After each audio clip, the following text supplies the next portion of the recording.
미슈파트의 말씀을 듣다가 하나님께서 이제 다른 복음, 그러니까 어, 이 미슈파트가 뭐냐, 너무나 그 큰 주제이기 때문에 히브리서를 가지고 하나님께서 지성소에서 이스라엘 백성들에게 내가 너희에게 전할 명령을 이루리라 하셨는데, 그 출애굽기 말씀대로 하나님께서 내게 주시는 말씀. 근데 이제 말씀이라고 그러면 우리는 또 그냥 내가 좋아하는 말씀, 나를 위로하는 말씀, 이제 이렇게만 생각을 하는데 본질은 명령이다라고 신명기에서 말씀하십니다.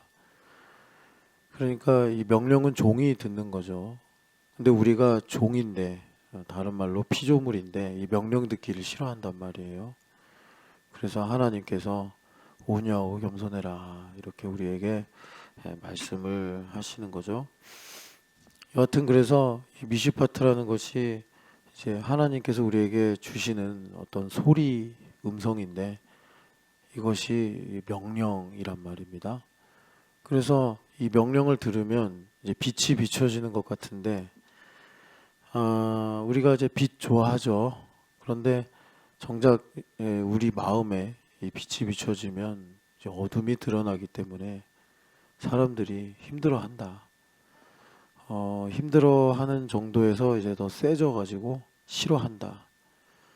더 나아가서 반대하고, 그리고 이제 우리가 죄라고 하는 그 문제의 본질, 하나님을 적대시하는 반감이 드러나고, 그래서 우리 예수님께서 빛으로 오셨을 때 유대인들, 오늘로 말하면 교회 다니는 사람들인데, 그 유대인들이 예수님을 어떻게 대접했나 봤더니, 그 크리스마스 때부터 생각을 해보면 뭐 베들레헴의 나그네처럼 온 10대 한 중후반의 두 젊은이를 누가 요즘처럼 요셉과 마리아라고 알았겠어요? 오죽하셨으면 여러분 생각을 해봐요. 지도도 없고 이정표도 없는 그런 시대에 동방박사들을 하나님께서 불러오셨겠습니까? 오죽하면. 아무리 예수님께서 그렇게 겸손하게 오셨어도 하나님이시니까 찬송을 받으셔야겠는데, 그 예루살렘 땅 수없이 하나님께 제사하고 찬양하던 그 예루살렘 성전이 있었던 그 땅에 아무도 예수님을 알아볼 수 있는 사람이 없어 주님께서 특별하게 동방박사들을 먼 곳에서부터 별로 인도하셔서 경배를 받으시니, 이것이 2000년 전에만 있었던 일이겠냐. 그럴 거면 뭐하러 성경을 적어서 우리한테 주시겠습니까? 오늘 우리 삶을 비추라고 하나님께서 주시는데, 저는 그래서 뭐 이제 크리스마스고 12월 25일이고 이런 일이 다소간의 율법적인 성향은 있지만, 특별히 이런 주님의 말씀들을 기억하면서 제가 동방박사가 되겠습니다. 해서 마음의 별을 조차 좀 12월만이라도 특별히 좀 새벽 예배 좀 작정하듯이 하고, 좀 그러면 얼마나 좋아요. 근데 그런 마음이 좀처럼 안 생긴다. 예. 여하튼 간에 그래서 예수님 오셨는데 우리는 그렇죠. 뭐 그날따라 베들레헴에 뭐 인심이 안 좋았는지, 여하튼 예수님 영접하는 집이 아무도 없어서 어떤 집에서 좀 생각을 해봐요. 여인이 해산을 하게 생겼는데 그 주인도 야박하지, 구유의 여인이 있도록 그렇게 장소를 내줬다는 게 참, 이게 지금 생각하면 너무 이상한 일 아니에요? 나중에 나사렛 빌리지 가시면 예수님 당시 가옥 구조가 어떻게 생겼는지 보실 텐데, 1층은 우리나라로 말하면 외양간이고 2층이 이제 사람들이 사는 곳이에요. 2층에는 자기들 다 가족들 모여서 자고 밥도 먹고 이러면서, 그 예수님은 1층에 외양간에 이렇게 모셨단 말이에요. 한국식으로 말하면. 여하튼 그래서 예수님께서 이제 오셨는데 사람들은 그러죠. 누가 예수인 줄 알았겠냐? 누가 메시아인 줄 알았겠냐? 뭐 지금처럼 선거하듯이 누구든지 다 알 수 있게 오셨으면 왜 영접을 안 했겠냐? 그러겠지만 우리 하나님은 인간이 그렇게 또 핑계할 것 같으니까 동방 박사들을 부르시고 또 들판에서 양을 치던 목동들을 부르셔서 이게 그런 문제가 아니다. 이렇게 이제 말씀하시는 거죠. 여하튼 여러분 그 스토리는 마치 네버엔딩 스토리처럼 지금도 반복되고 그치지 않는 성탄 이야기예요. 그래서 우리는 정말 예수님을 찾아야 돼요. 동방박사들처럼. 예수님 어디 계실까 찾아야 되고 그 예수님을 우리가 뵌다면 마음에 보셔야 돼요. 자, 이제 이런 내용을 갖고 우리가 이제 다른 복음의 문제를 보더라라는 겁니다. 그러니까 이제 다른 복음의 문제를 우리가 이제 보려면 양심이 온전해져야 된다는 거예요. 양심이 온전한다. 이거를 히브리서 느낌으로 말을 하면 그러니까 내가 어제까지 잘 믿었어요. 보통 이제 우리 아이들이 시험 공부를 열심히 해요. 그러면 이제 보상을 받고 싶어서 쉬고 싶다 그러죠. 그래서 만약에 어제 시험이 끝났어요. 그런데 이제 부모님이 오늘 학원 가라, 오늘 공부 많이 해라 이러면 아니 시험이 어제 끝났는데 너무한 거 아니야 이런단 말이에요. 근데 신앙생활도 그렇게 해요. 어제 내가 뭐 교회에서 봉사도 하고 뭐 예배도 하고 뭐 어제 교회 갔다 왔는데 오늘도 또 뭘 하란 말이야 막 이런 식으로. 그러니까 이게 이제 히브리서로 보면 온전한 양심의 문제인데 나를 어제 그렇게 주님께서 교회로 부르셔서 일도 맡겨주시고 사람들도 만나 교제도 하게 하시면서 이 교제라는 게 여러분 주님께서 우리가 잘 이해 못할 수도 있으니까 성찬식이나 이제 애찬식을 갖고서 가르쳐 주시는 거잖아요. 그러니까 우리가 교제하는 거는 그냥 잡담하는 게 아니고 예수님의 살과 피를 먹고 마시는 거예요. 그래서 이렇게 주님께서 어제 풍성한 은혜를 주시면 이상하게 은혜는 또 복음은 더 목마른 거예요. 더 목말라서 만약에 이제 부부가 있는데 한 분이 안 믿고 한 분이 믿는다 합시다. 근데 어제 보통 이제 한국에서 남편이 안 믿고 아내가 잘 믿죠. 옛날에 보면. 그럼 어제 아내가 뭐 성탄절이라고 애들 가르친다고 하루 종일 교회에 있어. 뿔이 막 났는데 에이 뭐 쪼잔하게 이거 갖고 뭐라고 해. 그러고서 어제 너그럽게 이해해 줬어요. 근데 오늘 또 뭐 교회에서 무슨 또 뭐가 있네 뭐 모임이 있네 하고 또 가. 그러면 이제 열받죠. 나는 뭐 맨날 집에 혼자 있으란 말이야 막 이러면서. 그래가지고 옛날에는 그런 문제가 많았어요. 안 믿는 남편 때문에. 안 믿으니까 이해가 되죠. 그럼 이제 목사님이 아이고 김 집사님 집에 가세요. 남편 그렇게 속상해 하는데 집에 가서 아니 그래도 그 구원 받아야 되지 않겠습니까? 이렇게 해가지고 균형을 맞춰 가는데 이제 제가 말하려고 하는 거는 이제 믿는 경우에 복음이 뭐냐 은혜가 뭐냐. 어제 하루 종일 교회에 있었어요. 너무 좋아 은혜가. 오늘 또 오고 싶은 거예요. 오늘 또 오고 싶은 거예요. 우리 교회에서 이렇게 러닝 하시는 분들이 있는데 루틴을 갖더라고요. 어제 했으면 오늘 쉬고 오늘 쉬었으면 내일은 또 러닝하고 뭐 이런 식으로. 이게 러닝이 아니에요. 신앙생활은. 은혜는 그런 게 아니라 어제 했으면 오늘 더 하고 싶고. 저는 그 심진석 씨가 그 낭만 러너 그분이 은혜로 달리는 것 같아요 보면. 근데 그게 구원의 은혜는 아니겠지만. 그래서 젊을 때는 풀 코스를 5일 연속으로 뛰었대요. 이게 완전히 은혜죠 은혜. 그러니까 바울 사도처럼 이미 얻었다 함도 아니요 온전히 이루었다 함도 아니라. 아니 너 어제 풀 코스 뛰었잖아. 다 잊어버렸다는 거예요. 얻었다 함도 아니요 이루었다 함도 아니라. 나는 오늘 새로운 사람인데 나는 오늘 새로운 러너인데. 그러니까 사람들이 낭만적이네 이제 이렇게 얘기하는 거죠. 여러분 그렇게 낭만적으로 신앙생활 하시기를 축복합니다. 낭만적으로. 이렇게 말하니 낭만이 무섭죠? 낭만이 그 낭만 안 해야겠네 이런 생각도 들 수 있는데 우리 교회에게 하나님께서 다른 복음의 문제를 그래서 말씀하십니다. 그러니까 다른 복음의 문제는 뭐 이제 온전한 양심이다. 어제 그 온전한 양심이 좀 양심이라는 것 자체가 벌써 사람이 생각을 하면서 말하는 거잖아요. 그래서 유발 하라리 같은 사람은 호모사피엔스가 만들어낸 개념이다. 양심이라는 거 없다. 그렇게 얘기하잖아요. 그래서 호모사피엔스가 다른 호모 뭐 여러 가지 종들 있잖아요.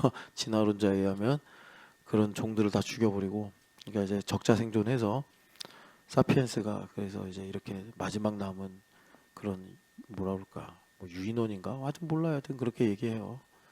그래서 뭐 양심이란 개념을 만들고 뭐 하여튼 근데 그런 게 아니에요. 양심은 진짜 실체로 있고 그래서 하나님께서 이것을 지성소로 우리한테 공간적으로 이렇게 보여주신 거예요. 그래서 이 온전한 양심이 뭐냐 일단 내가 죄인이구나라는 걸 깨달아야 된다. 여러분 그래서 양심이 그러니까 지성소가 뭐죠? 지성소는요 여러분들이 뭐 인터넷이나 이런 데 검색하면 나오겠지만 속죄의 소가 있는 거예요. 속죄의 소는 하나님의 보좌예요.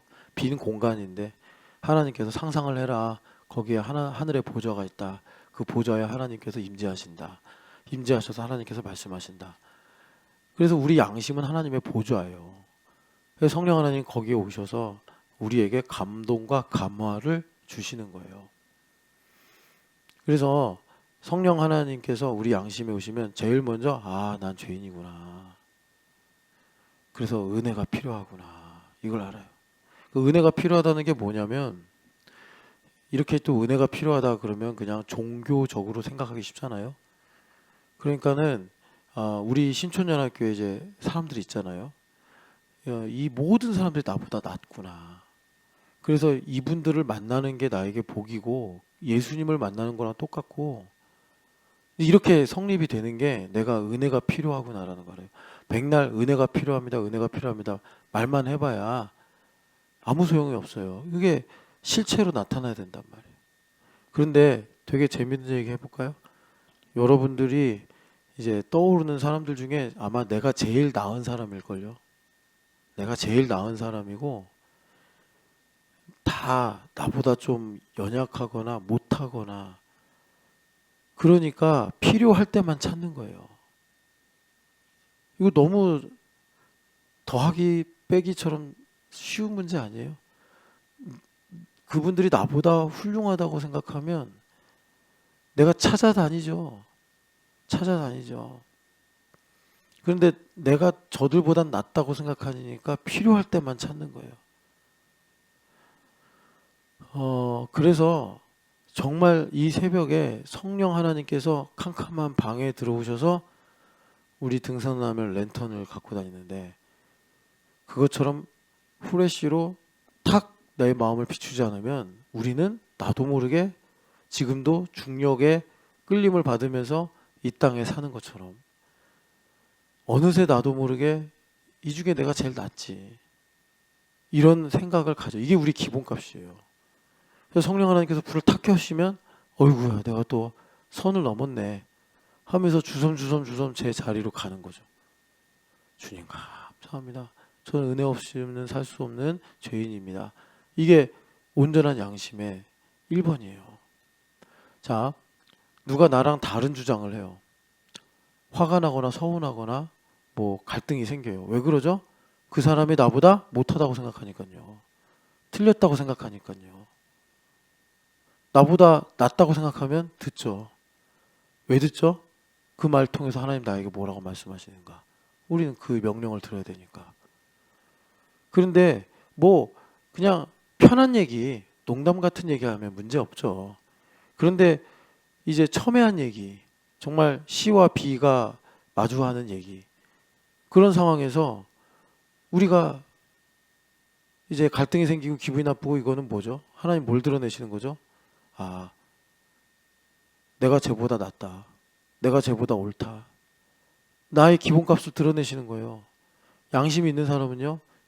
주님 또 이러네요. 제가 또 이래. 내가 또 이렇습니다, 주님.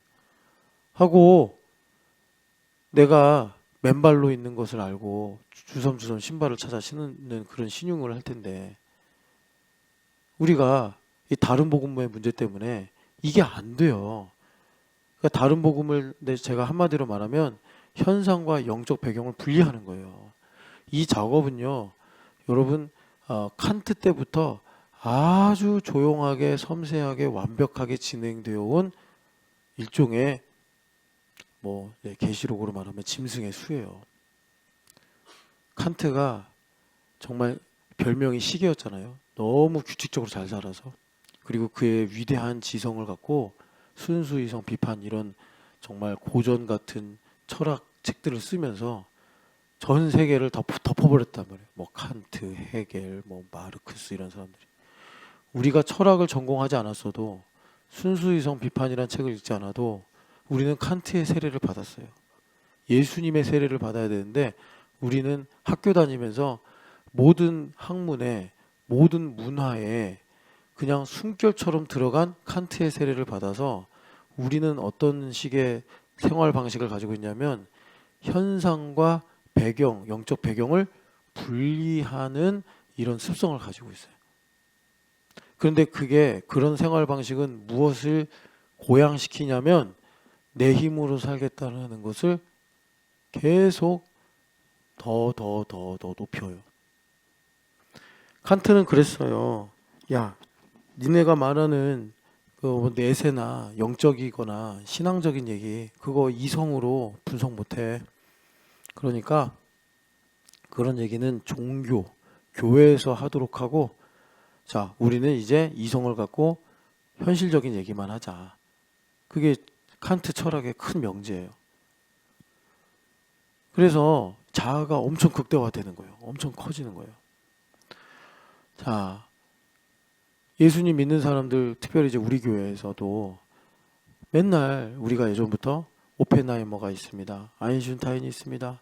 아인슈타인은 에너지 방정식을 만들었습니다. 그걸 사실로 믿은 오펜하이머는 원자폭탄을 만들었습니다. 이렇듯이 모든 보이는 현상 이면에는 히브리서 11장 3절의 말씀처럼 보이지 않는 하나님의 말씀이 만물을 움직이고 있습니다.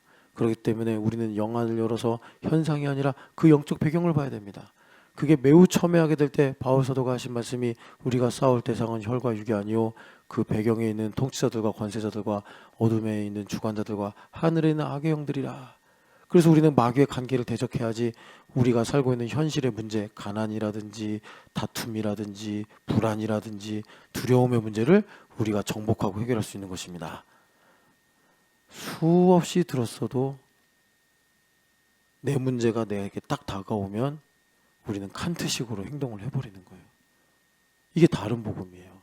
다른 복음. 그래서 이건 이거다. 하나님과의 관계에서 해결해야 된다. 아멘이래요. 아멘. 좋대요. 그렇게 하는 게 맞대요. 그리고서 정작 부부싸움 할 때 이렇게 해야지. 아니, 지금 내 감정 기분이 진리인데 예수님, 성령 하나님, 하나님의 영원한 말씀 필요 없어. 지금 내 감정이 진리요. 이렇게 가니까. 그래서 여러분 그 계시록에도 보면 계시록에도 이제 복음이 많은데 그 복음 중에 하나가 성령이 교회에게 하시는 말씀을 들을지어다. 귀 있는 자는. 귀 있는 자가 뭐겠어요? 종된 자죠. 그래서 예수 그리스도의 종이 된 이 귀가 뚫린 자는 성령 하나님께서 교회에게 하시는 말씀을 들을지어다. 2025년 12월 우리 교회가 이제 공동의회나 또 새해를 기다리면서 성령 하나님께서 교회에게 하시는 말씀은 다른 복음의 문제를 말씀하시고 너희가 이 말세에 살면서 정말 이 다른 복음의 문제에 대해서 깨어서 분별해야 된다. 그거를 다른 식으로 말하면 너희가 그리스도의 피로 너희 양심을 죽은 행실로부터 깨끗하게 씻어서 살아계신 하나님을 섬겨야 된다. 자, 살아계신 하나님을 섬긴다는 게 뭐냐? 제가 이제 이런 말씀을 합니다. 그러면 이제 마음이 살살 마치 내가 우유를 먹으면 소화가 잘 안 될 때 이제 우유를 먹으면 뭔가 이게 설사기처럼 이 배에서 이게 찌릿찌릿찌릿 통증이 오죠. 그러고서 내가 밥을 이제 먹으면 보통 이제 복통이 오죠. 그런 것처럼 뭔가가 불편한데 찌릿찌릿해. 그런 게 벌써 시작이 돼요. 예, 이런 말씀을 들을 때. 그 왜 그런 거겠어요? 지금 이 말씀이 영과 혼과 간접볼수를 찔러 쪼개가지고 내 그 예레미야서로 말하면 폐부를 시험하는 거예요. 폐부를 시험하는 거예요. 그래서 내 힘으로 살려고 하는 이 문제가 자극이 되니까 이제 점점점 굳어지고 강해지고 이렇게 되는 거예요. 살아계신 하나님을 섬긴다. 이제 이런 부분이 드러날 때 하나님 앞에 회개하고 아니 지금 제가 한 설교 중에 성경적이지 않은 얘기가 뭐가 있고 예수님 중심적이지 않은 얘기가 뭐가 있어요. 제가 지금 드린 말씀 중에 성경에서 벗어난 게 뭐가 있냐고. 그런데 이런 얘기들을 들으면 이상하게 뭔가 기분이 안 좋아지고 계속 다른 생각이 나고 싶고 이런다고요. 그럴 때 이런 문제를 갖고 하나님 앞에 나가서 회개하고 그리고 우리가 그 은혜를 받아 하나님께서 이 상황을 두고 나에게 하시는 말씀이 무엇인가를 듣는 것이 이제 살아계신 하나님을 섬기는 것이다. 그래서 다른 복음을 한마디로 말하면 현상과 영적인 배경을 분리하는 거다. 어디까지 제가 말씀드리냐면 제자도 있죠. 제자도. 자, 제가 전보미 집사님한테 뭐라고 얘기했는데 전보미 집사님이 저녁을 먹었어요. 근데 나는 저녁을 먹은 사실을 몰랐어요. 그래서 제가 전보미 집사님한테 저녁도 안 먹고 다녀! 하고 막 혼을 냈다고 합시다. 그럴 만한 일이 있어서. 그럼 전보미 집사님은 당연히 현상적으로 아이 참 알지도 못하면서 맨날 나만 보면 뭐라 그래 뭐 이러기도 하고 아니면 저번에도 그러더니 또 그래 뭐 이렇게도 하고 아 목사님은 나만 뭐 이렇게 생각하는 것 같아 막 이런 식으로 뭐 이제 네거티브한 생각 당연히 갖죠. 아니 저녁을 먹었는데 담임 목사가 제대로 확인도 안 하고 저녁을 왜 안 먹고 다녀요? 저녁 먹어요! 막 이랬단 말이에요. 또 그날따라 기분이 안 좋았는지 막 꼴까지 부리면서 그랬어요. 그러면 전보미 집사님 기분이 상당히 안 좋아지죠. 자, 그럴 때 전보미 집사님이 십자가의 복음을 가지고 있으면 여러분 다른 복음의 반대는 순복음이 아니고 풀 가스펠이 아니고 가스펠 오브 크로스입니다. 십자가의 복음이에요. 그래서 십자가의 복음이 전보미 집사님 안에 분명히 있으면 목사님이 틀리게 말한 건 틀리게 말한 거고 내가 지금 그 말을 듣고 정죄를 받거나 속이 상하거나 화가 나는 건 다른 문제다. 그래서 그 속상한 걸 갖고 하나님께 나아가는 거예요. 아, 하나님께서 이 문제 드러내게 하시려고 엄태우 목사 눈을 가리셔서 헛소리하게 한 거고 나는 그 헛소리를 듣고 이 부분에 대해서 마음이 굳어졌구나. 하나님 제 마음을 넓혀주시고 긍휼히 여겨주십시오. 자, 제가 이렇게 얘기하죠. 다른 복음의 사람에게 이런 얘기를 설교를 하잖아요. 화가 나요. 저런 부조리하고 저런 비합리적이고 저런 권위적인 설교가 어딨냐. 100% 그래요. 그리고요 제가 어느 날 이 문제를 한번 내가 끝장내야겠다 해가지고 맘먹고 그분하고 얘기하죠. 나중에 살기가 느껴져요. 그 살기는요 예수님께서 너희들이 아브라함의 자손이라고 하는데 아브라함은 나한테 아니랬어. 그랬더니 유대인들이 아니 너 내가 볼 때 50도 안 되는데 무슨 아브라함이야 해가지고 어떻게 하려고 그랬죠? 돌로 쳐서 죽이려고 그랬어요. 그거예요. 정확하게 그거예요. 살기가 나와요. 너 왜 안식일에 이래? 유대인들이 막 예수님한테 힐문해요. 그랬더니 예수님께서 아버지가 일하시니까 나도 일하는 거야. 아버지와 난 하나야. 그랬더니 신성모독이로다 하고 또 예수님 죽이려고 그랬죠. 그랬더니 예수님께서 아니 성경에도 하나님의 말씀 받은 자를 신이라고 하였는데 아니 내가 안식일에 이렇게 능력을 행하고 너희들에게 악한 말을 한 것이 아닌데 내가 하나님의 아들이라고 한들 그게 과한 것이냐? 그게 또 죽이려고 그러죠. 그거예요. 예수님께서 나사렛 회당에 가가지고 이 죄인들아 이 나쁜 놈들아 그러셨어요? 내가 희년을 전하러 왔다. 나사렛 사람들 가난하고 힘든 사람들이라 내가 희년을 전하러 왔다. 그 사람들이요. 요셉도 원래 호적이 베들레헴인데 엉뚱하게 나사렛에 살았잖아요. 왜 그런 거죠? 땅이 없으니까. 원래대로면 조상이 이세고 이세 위로 올라가면 보아스고 보아스 위로 올라가면 이제 뭐 나손도 나오고 살몬도 나오고 그런 거잖아요. 그 유대 땅이 자기네 땅이잖아요. 기업으로 받은 땅. 그런데 뭐 막 식민지 지배도 받고 돌아오고 나서 뭐 이제 빚도 지고 이러다 보니까 뭐 요셉의 아버지가 땅을 팔았는지 어떻게 됐는지 이제 유대 땅에서 어디 발붙일 데가 없는 거죠. 그러면 야 갈릴리로 가자. 그래서 원래 그 갈릴리로 가서 살다가 마리아 만나가지고 이제 결혼한 거 아닙니까?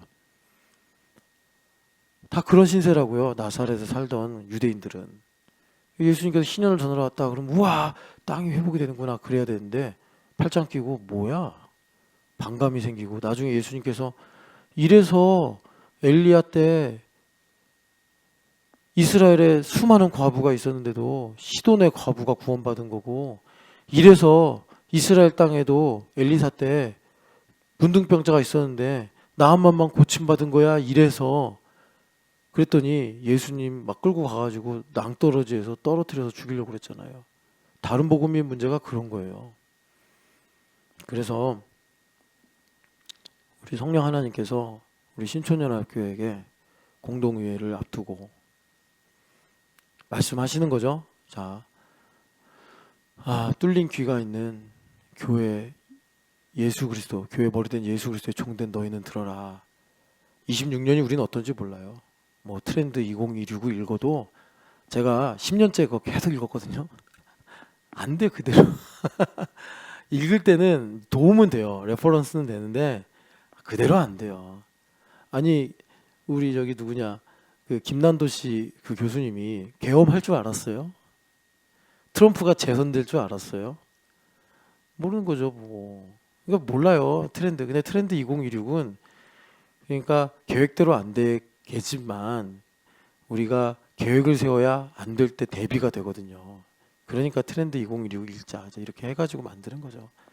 근데 우리 몰라요 내년에 무슨 일이 있을지, 내후년엔 또 대한민국이 어떻게 될지, 진짜 중국의 위성 국가로 남게 될지, 이렇게 되다가 뭐 또 뭐 이런 일이 절대 있으면 안 되겠지만 전쟁이 날지 모르는 거예요. 예. 여하튼 뭐 지금 이런 여러 가지 지표를 보면 우리나라도 일본처럼 잃어버린 30년으로 들어갈 것 같다 지금 이러고 있는데, 여하튼 간에 뭐 갑자기 통일이 될지 모르는 거예요. 그러니까 성령 하나님은 아시죠. 우리에게 장래일을 말씀하신다 했으니까. 그래서 성령 하나님께서 다른 복음을 분별해라. 너희들이 그리스도의 피로 너희의 양심을 정결하게 하여 살아계신 하나님을 섬겨라. 이렇게 이제 말씀을 하시더라라는 것입니다. 그렇게 되면 어떻게 된다고요? 현상을 보면서 히브리서 11장 3절처럼 우리 믿음의 선배들은 보이는 것을, 나타나는 것을 보이는 것으로 판단하지 않고 보이지 않는 하나님의 말씀으로 그것들을 다 분별하고 판단했기 때문에 아들을 갖다 바쳐라. 그래도 순종하고 어디로 갈지도 모르면서 내가 지시할 땅으로 가라. 그랬더니 순종하고 하나님께서 돈을 엄청나게 주셨는데 그걸로 집도 사지 않고 요즘으로 말하면 월세방 전전하면서 그냥 자기가 이 땅의 나그네요 이방인임을 증언하였다. 그렇게 하고 믿음으로 그렇게 살았다는 거예요. 여러분 그렇게 영적인 배경을 볼 수 있는 눈이 열리시기를 축복합니다.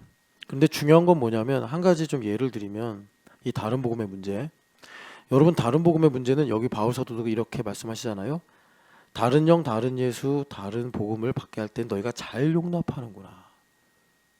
잘 용납이 된다는 거예요. 귀에 쏙쏙 들어온다는 거예요. 그러니까 목사님들이 다른 복음의 기원을 말하자면 율법적 복음이에요. 전범이 너 이거 하면 하나님께서 너 이렇게 복 주실 거야. 뭐 전범이 집사님이 뭐 어디 몸이 아프다고 합시다. 옛날에는 이제 이렇게 해서라도 가르쳐야 됐기 때문에 보미 집사 교회 잘 섬기면 하나님께서 그 질병 고쳐주실 거야. 그러면 뭐 예를 들어 혈류증 걸린 여인처럼 12년 동안 앓고 있는 문제가 있다고 합시다. 병원에서 못 고친대요. 원인을 모르겠대요. 그런데 아니 교회에서 보미 집사 이거 잘하면 하나님 고쳐주셔. 아멘 했어요. 왜? 낫고 싶으니까. 그런데 낫든 안 낫든 간에 보미 집사님이 교회 다니면서 제자도와 교회됨을 통해 백업이 돼야 돼요. 안 고쳐주셔도 선하신 하나님, 고쳐주셔도 선하신 하나님. 그래야지 전보미 집사님이 질병을 고쳐주는 신이 아니라 나를 창조하시고 나를 구원하신 하나님을 섬기게 되는 거예요. 그걸 백업을 안 해주면 전보미 집사님은 중세시대처럼 자 이거 세례 요한의 뼈입니다. 이거 목걸이로 만들어서 달고 다니면 두통 치통 다 고쳐집니다. 중세 때 그랬다니까요. 자 이거 예수님 손에 박혔던 못입니다. 루터가 설교하면서 그래요. 그 못이 유럽에만 300개가 넘는다.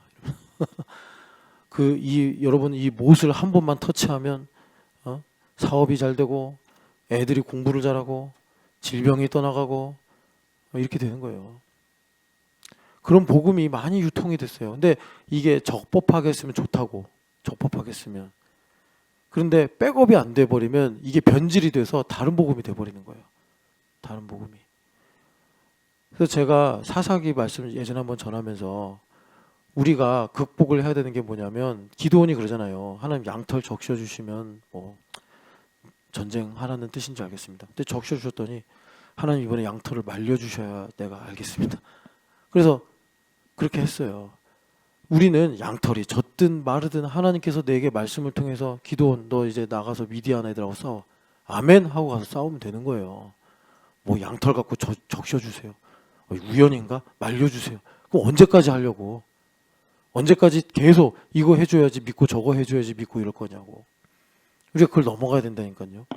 그래서 다른 복음의 문제에 대해서 하나님께서 분별해야 된다. 이 다른 복음의 문제가 해결이 안 되면 그 예를 하나 좀 드릴게요.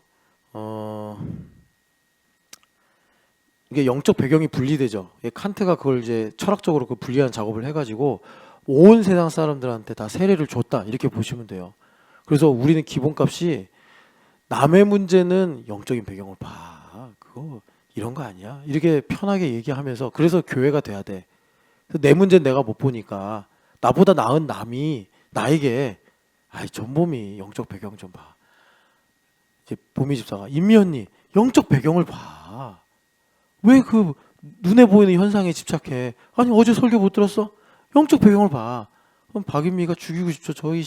저번에 내가 너 안 가르치고 기도만 해줬는데 너는 나한테 와서 이럴 수가 있어? 이러면서 이게 실제 여러분 있는 일이잖아요. 우리끼리 뭐 없는 거예요?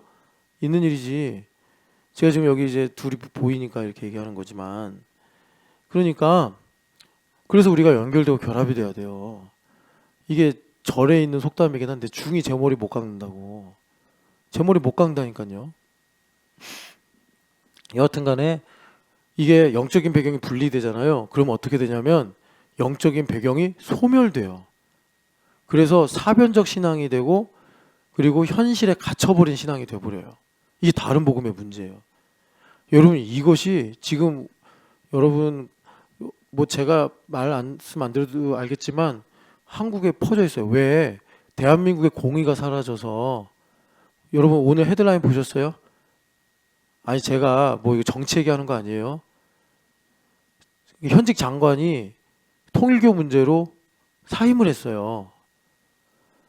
막 알잖아요. 이거 특검에서 이거 야당 털려고 시작했는데 그 윤 무슨 본부장이 지금 통일교도 복잡하잖아요. 하나자 씨랑 8째 아들인가? 그 아들하고 지금 이제 그 패권 싸움하고 있지 않습니까?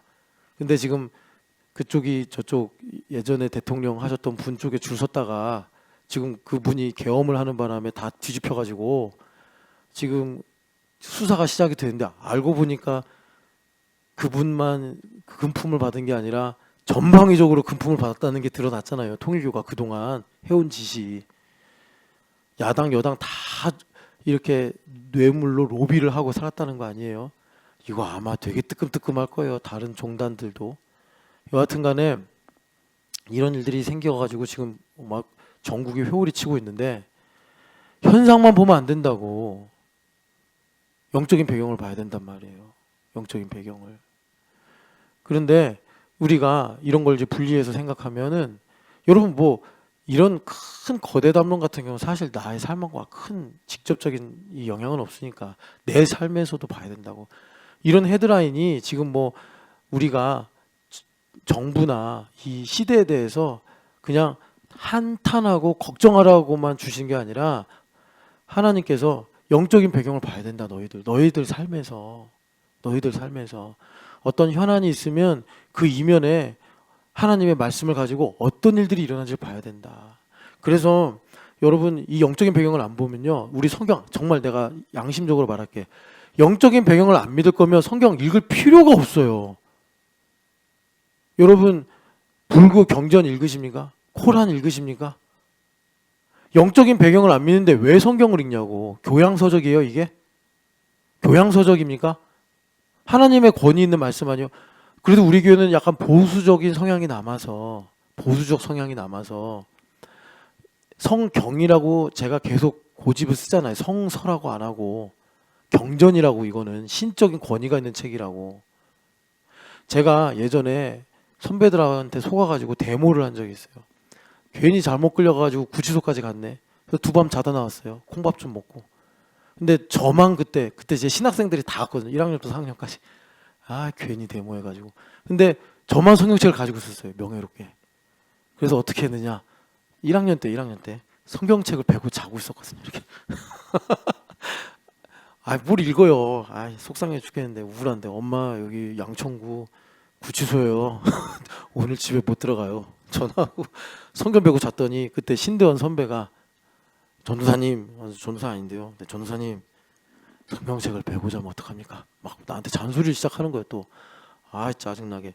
근데 여러분 하나님의 말씀 권위가 있는 성경이라고. 그건 무슨 말이냐? 우리는 현상이 아니라 그 이면의 영적인 배경을 믿는 사람들이란 말이에요. 그래서 자, 우리가 영적인 배경을 믿어요. 그러면 성경은 어떤 말씀이 되느냐? 살아있고 운동력 있는 말씀이 되고, 고린도후서 3장 16절 모든 성경은 하나님의 감동으로, 근데 이 의역이죠. 하나님의 숨결로 지어진 책으로. 아시잖아요. 그 다음에 교훈과 책망과 바르게 함과 의로 교육하게 유익하여 믿는 사람으로 하여금 하나님의 선한 일을 행할 수 있는 능력을 주신다. 이 성경이란 말이에요. 그러니까 읽자고 하는 거지. 근데 우리 안에도 어떻습니까? 오늘 한 해 돌아보면 영적인 배경을 안 믿는다니까. 영적인 배경을 안 믿는다. 이게 뭐냐면 천지를 창조하신 하나님께서 대한민국을 다스리고, 천지를 창조하신 하나님께서 지금 권세자를 들었다 놨다 하시며, 천지를 창조하신 하나님께서 이 전 세계를 가난한 자 부한 자 다스리신다는 걸 안 믿는다는 거예요. 그걸 안 믿으니까 성경이 입에 안 붙는 거예요. 입에 안 붙어. 여러분 제자도 성경인 여호수아서에서 땅을 정복하라고 모세가 유언을 남긴 거죠. 그래서 땅을 정복하려고 여호수아가 나갈 때 하나님 뭐라고 그랬어요? 이 율법책을 내 입에 붙어라. 그러면 이거를 이렇게 붙이고 다니면 되는 거예요? 뭐 하라는 거예요? 읽으라는 거 아니에요. 읽고 뭐 하라 했어요? 주야로 묵상하라고 그랬잖아요. 안 읽어. 왜 안 읽죠? 다른 복음이 들어가가지고 살아계신 하나님이 아니라 지금 주식이 중요하다는 거예요. 살아계신 하나님이라 아니라 지금 어디 똘똘한 아파트 한 채가 더 중요하다는 거예요. 다른 복음이 들어가서 그런 거니까 영적인 배경을 인정 안 해요. 우리가 진화론을 추종하는 건 아닌데 그렇다고 창조론도 안 믿는 거예요. 애매하게 사는 거예요. 창조론을 믿으면요. 아니 이게 창조론의 정석인데, 아니 머릿속에 창조론만 기억하면 창조론을 믿는 겁니까? 어떻게 창조하셨으며 그 창조한 세계를 어떤 계획과 어떤 목적을 향하여 끌고 가시는지를 알아야지 창조론을 믿는 거지. 창조론을 그냥 하나님 창조하셨습니다 믿으면 창조론이에요? 안 믿으니까 안 읽는 거 아니에요? 입에 안 붙는 거 아니에요? 여호수아는 입에 붙어가지고 이게 말씀이 여호수아는 입에 이 말씀이 붙어가지고. 여러분 우리 다른 복음의 문제 심각하게 하여튼 진지하게 생각을 해봐야 된다는 거예요. 성령 하나님께서 우리 교회에게 주시는 말씀이라. 그래서 우리가 영적인 배경을 안 믿으면, 다른 복음이 들어가서 영적인 배경을 안 믿으면 우리 속에 간, 쓸개, 신장만 있는 게 아니라 영혼이 있다는 사실을 안 믿으면, 영혼도 그래서 하나님께서 먹어야 되니까 이 말씀을 먹으라라고 하는 건데, 그래서 요나단이 그 열쇠 속에서도 전쟁을 할 때 칼끝으로 송이꿀 하나 딱 찍어서 이야 눈이 밝아지네, 그게 성경인데, 아무리 사방으로 우겨싸움을 당하여도 우리가 이 송이꿀보다 단 말씀을 이 포크로 탁 찍어서 한 입만 먹어도 눈이 밝아져서 지혜가 임하고 힘이 임하고 하나님의 영광에 열심히 임하는 성경이 그 꿀이 이건데, 사울왕처럼 정신이 없어가지고 안 먹고 산다니까요. 그 요나단이 뭐라 그래? 우리 아버지가 엉뚱한 명령을 내렸다. 오늘 우리 군사들이 한 끼만 먹었어도, 주먹밥 하나만 먹었어도 전쟁의 승리가 3배, 4배가 됐을 텐데, 이상하게 사울이 허접한 얘기를 해버려가지고 사람들이 막 이기는 중에도 배가 고파서 아이고 이제 그만 쫓아가자 이래버려서 일망타진할 수 있는 기회를 놓쳤단 말이에요. 그래서 여러분, 우리가 영혼이 구원받아 육도 구원받는 거라고 믿고 있잖아요. 하나님 창조하시고 이제는 이사야서 40장 야 이거 읽지 마라, 나는 이제 피곤하다, 이제 너희들이 AI도 만들고 막 양자역학도 하니까 나는 이제 지혜가 부족하다, 그런 하나님이에요? 아니잖아요. 우리 하나님은 알파와 오메가라고 하셨고, 예수님께서 이미 인쳐버리신 말씀이 다시 오마하셨잖아요. 그러면 그 가운데서 하나님은 탁월하게 지혜를 가지고 자기를 향하여 전심으로 구하는 자들에게 부어주신 하나님이신데, 우리는 영적인 배경을 믿는 사람들이란 말이에요. 그래서 우리 신촌연합교회에 마치 가을에 국화꽃을 피우게 하려고 그냥 밤새 우는 소쩍새처럼 그렇게 오펜하이머 얘기한 거고, 그렇게 에너지 방정식 얘기한 거예요. 무슨 뭐 우리 교회가 과학교회도 아니고. 영적인 배경을 봐야 된다고. 근데 왜 안 보냐고. 다른 복음이 들어가서 당장 현찰은 보이고 당장 내가 관심 있는 헤드라인들은 보이면서 하나님 말씀은 안 보이는 거예요. 이 말씀은 죽은 말씀이라, 칸트처럼 이건 그냥 설교 시간에만 보면 되는 말씀이고. 그래서 영적인 배경 봐야 된다. 영적인 배경을 본다는 건 뭐냐, 하나님 말씀은 그냥 율법 조문이 아니다. 바울서도 그랬잖아요. 내가 율법 조문으로 박사학위를 10개나 받은 사람인데 율법 조문은 나를 죽이는 거다. 영의 말씀을 읽어야 된다. 영의 말씀이 뭐겠어요? 바울서도가 그러잖아요. 숨결이 있다고 이 말씀들에는. 욥이 엘리후한테 들은 전능자의 숨결이 이 말씀, 이 1.1획 안에 있다고. 그래서 예수님은 1.1획을 완성하려고 오셨다, 그렇게 말씀하신 거 아니에요? 이 말씀을 우리가 그렇게 사모해요. 자, 그래서 그렇게 말씀을 읽으면 이 말씀이, 이제 하영록 목사님이 얼마 전에 돌아가셔서 천국 가셨지만 그분이 그 인생의 간증을 통해서 이 말씀으로도 사업을 할 수 있다. 내가 차고에서 사업을 시작을 했다. 그런데 그 사업을 한 지 몇 년인지 제 기억은 안 나는데 미국에서 최고 기업상 받았다.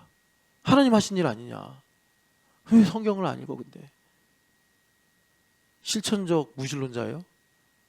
자, 그래서 우리가 영적인 배경을 함몰시켜버리면 성경의 유기성, 성경은 하나님의 말씀으로 감동으로 된 것으로 이게 소멸돼 버려요. 그냥 교양서적이 돼요. 여러분 유튜브나 SNS도 조금만 검색해보면 교양서적으로 공부하는 사람들 되게 많아요. 그거 좋아서. 왜? 아니 여러분, 하나님의 영감으로 쓰신 책이니 교양서적으로 읽으면 얼마나 유익이 있겠습니까? 이 책이 삼국지보다, 그죠? 얼마나 유익이 많겠어요. 그러니까 사람들이 그따위로 성경을 공부하는 거예요. 영성 하나도 없이. 제가 오늘 조금 이 부분은 심각한 얘기라 세게 말씀드리는 거예요. 그렇게 되면 어떻게 되느냐, 여러분 정말 이거 중요해요. 예수님의 인격성이 사라져요. 우리는 예수님의 인격적 관계, 리얼리티를 믿음이라고 고백하는 사람들 아니에요. 그래서 바울사도처럼 나를 더 이상 괴롭게 하지 마라, 나는 예수의 흔적을 가졌노라. 우리는 그거를 신앙의 리얼리티라고 말하는 사람들이에요. 예수의 흔적, 예수의 흔적, 예수님과 인격적 관계, 리얼리티. 그래서 커바더스 도미네, 주여 어디로 가시나이까. 우리는 그렇게 가는 사람들이란 말이에요. 그런데 여러분, 예수님의 인격성이 어디 있다고 했죠? 요한복음 5장 39절. 이 모든 성경은 나를 향하여 기록한 것이다. 그래서 복음서 기자들이 마치 편집증에 걸린 사람들처럼 계속 예수님의 한 걸음 한 걸음을 기록하면서 이건 이 성경에서 이루어진 거다. 이거는 이 선지자의 말이 이루어진 거다. 그렇게 토를 다는 거예요. 심지어 예수님께서 그 십자가에 달리시면서 돌아가시는 순간까지도 요한서도는 이 말씀이 이사야서가 아니라 시편 22편에 뼈가 하나도 꺾이지 아니하리라 하신 이 말씀이 이루어지게 하려고 예수님께서 심장 쇼크로 돌아가신 거고, 그래서 예수님은 다리가 두 양편에 있는 죄수들은 꺾여가지고 거기서 이제 좀 이따 죽었는데 그 군인이 다리를 꺾을 필요가 없는 거예요. 왜? 예수님이 숨을 거두셨으니까. 이것조차도 성경이 이루어지게 하려고 하나님 그러신 거다. 그들은 그거에 혈안이 되는 거예요. 왜 그런 거죠? 이 말씀이 예수님의 인격 그 자체이기 때문에. 그래서 여러분, 우리가 인격적 관계의 실체를 갖는다. 내 안에 예수님이 살아계신다. 성경이에요. 자, 그래서 중요한 게 열왕기상 18장 40절 한번 보세요. 중요한 장면인데 열왕기상 18장을 보면은 18장 40절 말씀. 18장 40절 같이 읽겠습니다.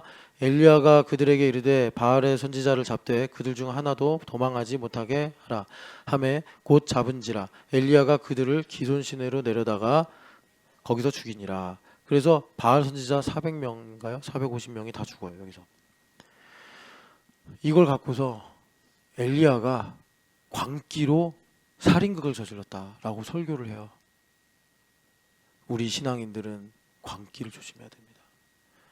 뭐 이렇게 해요. 그랬더니 사람들이 다 감동을 받아. 아, 그렇구나. 막 그러면서 뭐 독일의 종교 30년 전쟁이 있었습니다. 뭐 또 바델로뮤의 축일날에 학살 사건이 파리에 있었습니다. 막 이러면서 여러분, 역사에 이런 일을 반복하면 안 됩니다.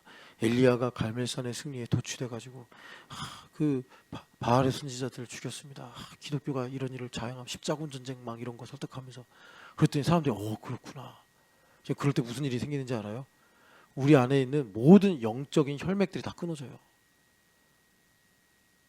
여러분, 정말 엘리야가 광기 때문에 바알의 선지자를 죽인 걸까요? 여러분 예전에 이거 다 들으셨어요. 민수기 35장 33절 땅이 부정하게 됐단 말이에요. 왜 땅이 부정하게 됐죠? 아합이 여호와의 선지자를 너무 많이 죽였어요. 그래서 피 흘리게 한 자의 피로써 땅의 저주가 풀린다고 하나님 말씀하셨어요.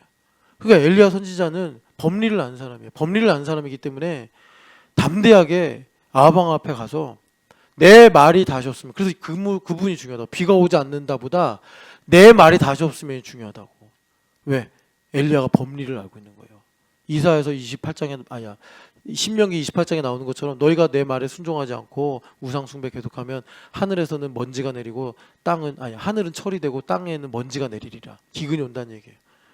그래서 엘리야가 하나님의 권위로 이걸 받아들이고, 모세의 권위가 아니라 하나님의 권위로 받아들이고, 아무도 숨죽이고 도망만 다니고 숨어있는 그때에 디셉이 어딘지도 모르는데 촌뜨기 사람이 나사렛 사람 같은 이 디셉 사람 엘리야가 갑자기 아합 앞에 제 발로 가서 숨어 지내야 되는 판국에 제 발로 가서, 아니 그것도 왕이시여, 왕은 정말 훌륭한 왕입니다, 이런 것도 아니고 내 말이 다시 없으면 이 땅에 비가 내리지 않을 거다.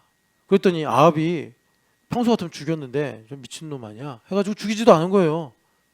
그랬더니 진짜 3년 6개월 동안 비가 안 내렸잖아요. 그 말에 권세가 있어서. 이게 법리예요.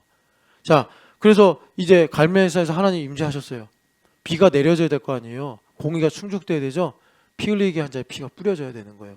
그래서 이렇게 하는 건데, 영적인 배경이 함몰되고, 그래서 우리 영혼의 문제에 대해서 다룰 수 있는 영적인 안목이 없고, 성경을 교양서적 수준으로 생각하는 사람들은 이거는 십자군 전쟁이나 아니면 이게 프랑스 말에서 나와가지고, 하여튼 그 바돌로메 있죠? 성 바돌로메 축일이라고 있어요. 캐톨릭에. 그 축일날 파리에서 신교도하고 구교도가 엄청 싸워가지고 아주 잔인한 학살 사건이 있었어요. 구교도가 일방적으로 신교도를 죽인 사건인데, 그런 일들. 혹은 독일의 30년 전쟁. 그런 일들. 임진왜란이 7년 있었는데 조선 땅 팔도가 완전히 다 황폐화되는데 30년 전쟁이니 여러분 독일이 어떻게 됐겠습니까? 그죠? 그러니까 이런 일들, 이건 신앙의 광기입니다. 이러면서 엘리야가 그런 일을 한 거라고. 이러면 사람들이 머릿속에 쏙쏙 들어오죠. 잘도 용납하는구나. 아니라고요. 그러면 비는 왜 내리냐고. 비가 왜 내리냐고요. 41절부터 46절까지. 성경을 자기 식대로 막 찢어가지고 조각조각 붙여버리는 거예요. 그리고 자기 교양 자랑하고. 여러분, 우리가 그런 시대에 살고 있습니다.